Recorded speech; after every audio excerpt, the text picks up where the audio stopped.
дегендер қамын жегендер адал өрендер намысы қайнағандар ел үшін ар үшін қайратын қайрағандар қазақтың бағы үшін сақтан алашым иманың жиғаның байқа аңғалып жатқылар жанашырды әзәзіл аярлар бар айырар ағаңды.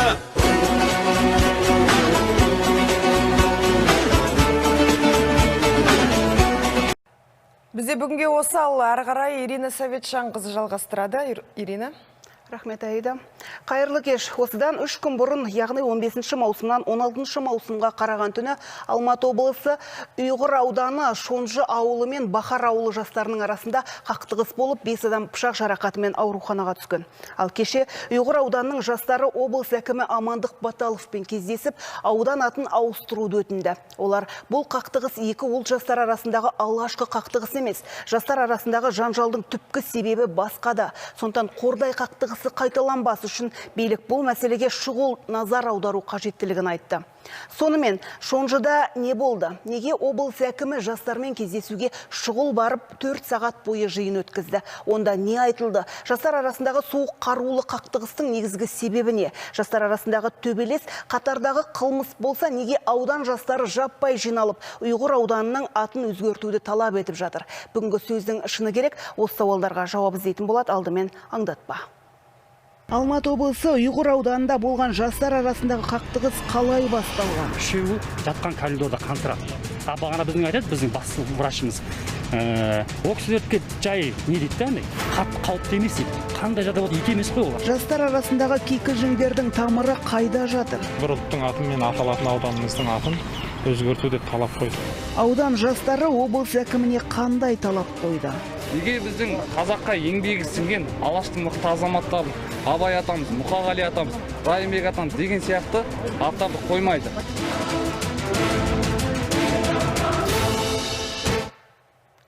Алматы облысы әкімінің баспасөз хатшысының сөзінше 16 маусымға қараған түні басталған төбелес екі ауыл жастарының Шонжыдан келе жатып бір-біріне жол бермей түсінбеушілік туындағаны салдарынан басталған. Ал сол оқиғаның ішінде болған азаматтың сөзінше ерегісіп қалған екі топ бейбіт түрде тарасқан. Артынша Бахар ауылының жігіттері Шонжы ауылының шетіндегі ескі құрылыс алаңының маңындағы мына жерге кездесуге шақырады. Біз 4 жігіт болып бардық, ол жақтан шамамен 6 адам болды. Келе сала пышақпен жүгіргендіктен жаққа қаштық деп сұхбат берді куәгер. Ары қарай оқиға қалай өрбіген? Ұйғыр ауданы жастарының жиылып, облыс әкіміне талап қоюына себеп болған бұл оқиға кезінде қазақ жастарының шамына тиген тағы қандай жағдай болған? Келесі бейнематериалда.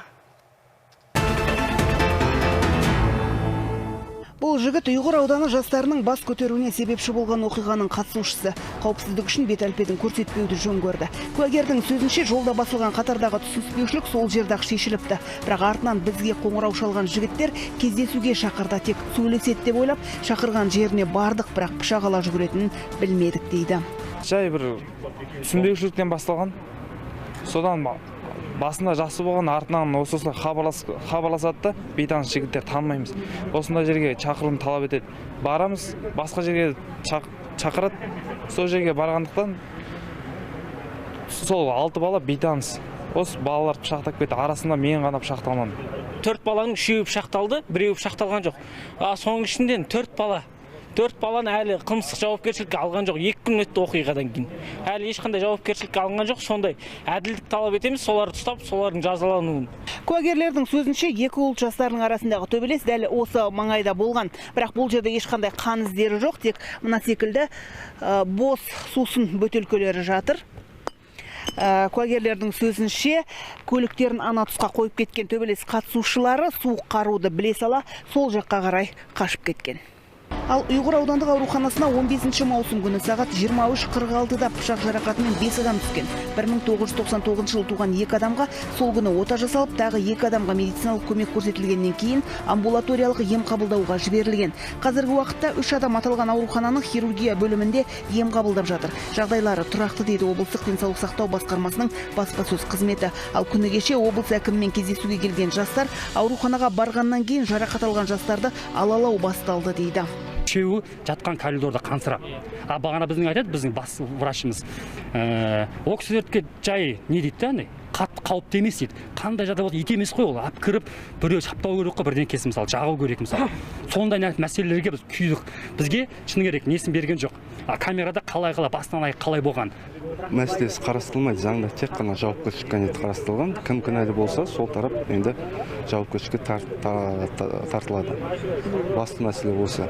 Бірақ дегенмен бұл қоғамдық резонанс тудырған оқиға болғандықтан облыстық құзырлы органдардың жіті назарына алынды.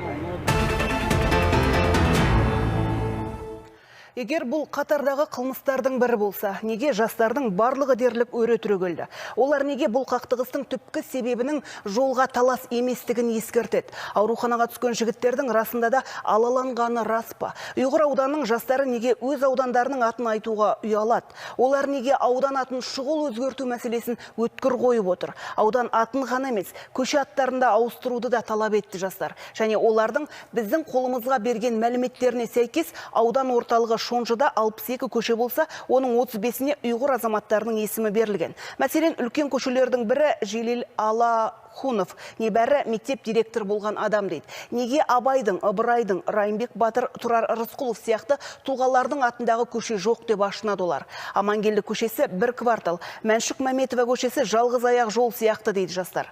Статистика комитетінің 2020 жылдың басындағы есебі бойынша Ұйғыр ауданында 62.739 тұрғын бар болса, оның 24.700-і қазақ, 36.700-і ұйғыр, қалғаны басқа ұлт өкілдері екен. Осы статистикалық мәліметтерді де ескере отырып, аудан атын ұлт атынан ажыратуды өтінген жастардың тағы қандай талабы бар? Өз ауыздарынан тыңдайық. Ұйғыр ауданында болған жастар арасындағы төбелес алғашқы жағдай емес деген аудан жастары мұндай кикілжіңдердің түпкі тамыры аудан атымен түбегейлі байланысты дейді. Сол себепті Ұйғыр аудан деген атты ауыстыруды өтініп, ауылдарына барған облыс әкіміне өтініштерін жеткізді. Бұл мәселенің айтылып келе жатқаны алғашқы жыл емес деп елдегі жастар арасындағы кикілжіңді естіп, ауылға ат басын бұрған үлкендер де жастардың сөзін қостады. Неге неміс ауданы жоқ? Аназылы Атбасар жақта қырғын болды. Неге Кәріс ауданы жоқ? Неге емен Ұйғыр ауданы бар? Әне күні бір жұманың алдында мына Ақтам деген ауылда шықты. Әне жер Алланыкі, оттамаңдар деді. Біздің шекара аудан болғандың кімді қайда қарап отыр? Контрразведка қайда қарап отыр? Әкімшілік қайда? Құдайдың сен неғын Нұр Отан қайда? Бұл кісі айтып отырған Ақтам ауылындағы жағдайда жақында болған жастардың ашуын тудыратын мұндай деректерге немқұрайлы қарауға болмайды дейді ауыл тұрғындары. Кішкентай қаршадай қыз, сіздер жер біздікі деп таңдайсымаңыздар. Кемеде мектепте жұмыс істеп отқан ұстаз. Мен жаңағы ұйғыр тілінде есеп беремін, отчет беремін, осыға дейін де беріп келген, бұдан кейін де беремін деп жоқ тулар көтеріледі мысалы. Біздің мемлекеттік туымыз тұрса да, олар ойдан шығарылған тулар көліктерге ілінеді. Жоқ тулар тойларда көтеріледі. Қарапайым су құбыры, ол Аллаң десе, жер Аллаң десе, судың өзі Аллаң емес па? Олар ұйғыр деп атап алған, ұйғыр су құбыры деп. Қандай ақысы бар оның мысалға? Жастардың аудан атын өзгертуге қатысты талабын тыңдаған облыс әкімі елді сабырға шақырып, жиынды былай деп түйіндеді. Все в основном барлығы жаңағы төбелес емес, именно мынау ауданның атын айтады. Бір мәселе. Соның барлығы уже последствия, содан шыққан жағдай. Поэтому мен дәл өсетіп, осының бәрін ана Астанаға неге жеткізем? Айтам. Уже буквально ертең айтам. Жастар аудандағы көше атауларында өзгерту қажеттілігін талап етті.